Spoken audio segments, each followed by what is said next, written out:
everyone, welcome back. Well, today we're reviewing the new Joya Red from Joya de Nicaragua.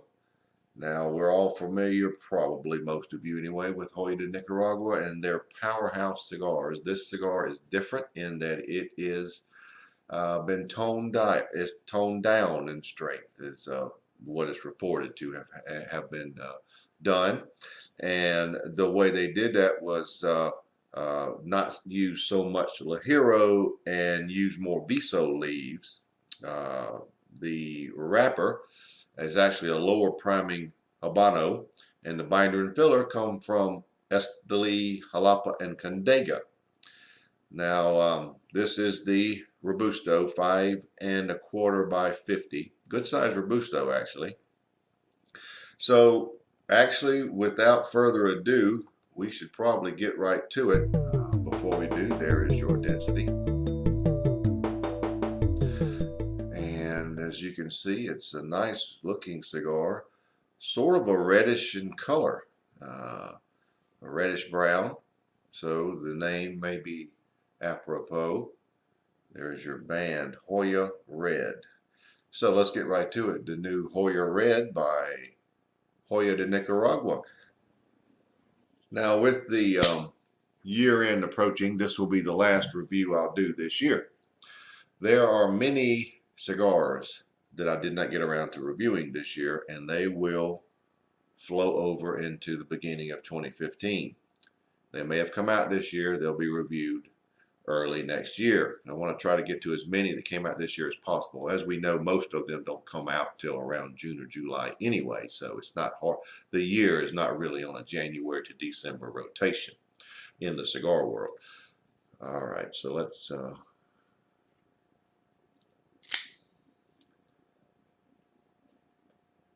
nice draw, just a touch of firmness. Not enough to hurt the overall flow of the flavors.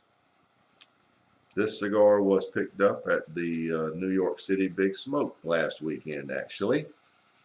I've seen it around, but have not had a chance to review it.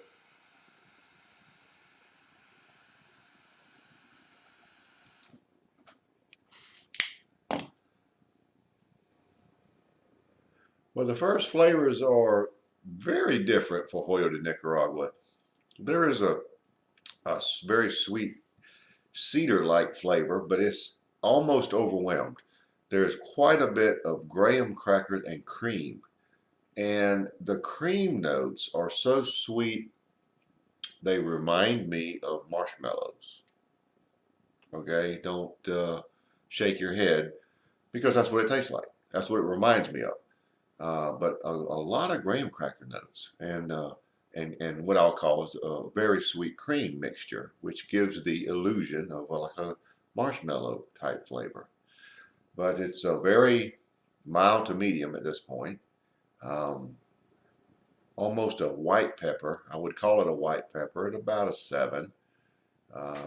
So let's just kind of say that's where it starts. That's what you're hit with initially, and let's see where we go from here.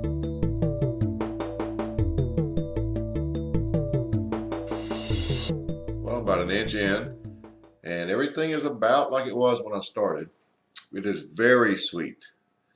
There are quite a bit of sweet cedar, graham cracker, and cream notes, and you can't mistake it. It's a very mild to medium cigar, which is very odd for Joya de Nicaragua. The finish is also a very sweet cream with some dry toast notes. Not much lingering pepper. Not much lingering pepper. I've seen where other people call the pepper black pepper. To me, it's a white pepper. It's not near as bold as a black pepper, so I'm going with white. And it's burning rather evenly, but that's where we are. It did settle down into those notes, so that's where we are at 1 inch.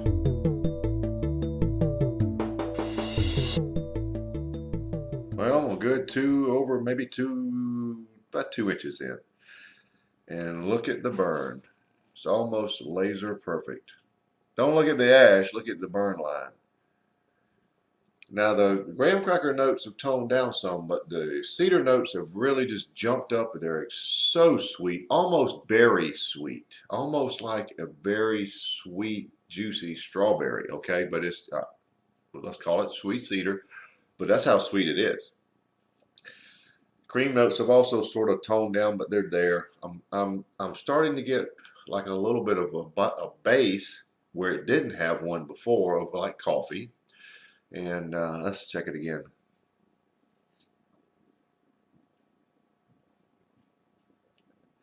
I would say a little coffee base, yeah. The finish is sort of taking on some of those graham cracker notes. I'm getting, while it is a cream and I can still get the dry toast, some of those graham cracker notes are also filtering over there.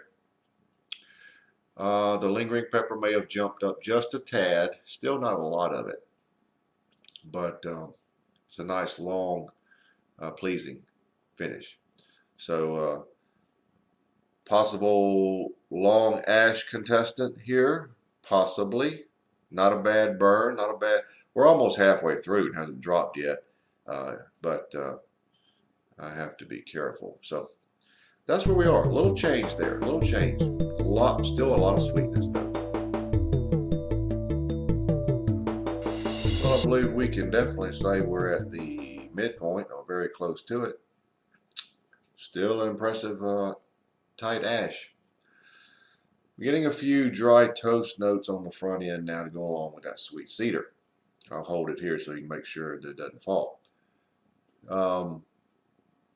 The graham cracker notes and the cream notes are still there. They just toned down. But right after you get the flavor of the very sweet cedar, there are the dry toast notes right there. And then you get the graham cracker and cream notes. If you broke it down into tight segments of what you taste when. The finish is about the same. Still what I would call mild to medium.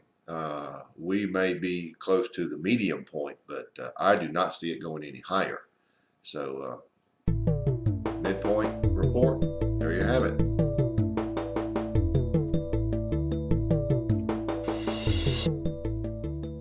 About 1.5 inches left. Ash did finally drop off. But the big thing here, the reason I came back, is the lingering pepper has definitely jumped. There's a lot more lingering pepper now. And it is almost a black pepper. It is that sort of intensity. It's hard to say that it could change, but hey, it could change. Why not? But it is a very noticeable difference, and it is what appears to be a black pepper on the finish now.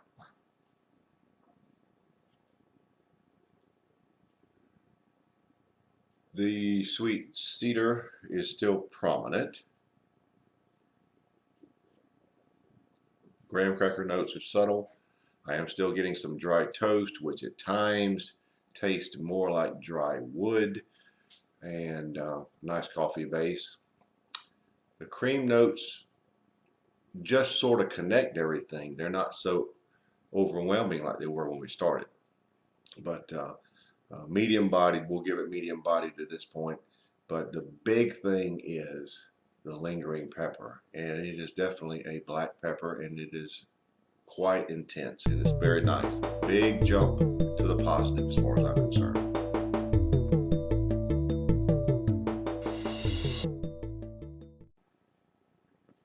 We are down to the end, so let's wrap it up.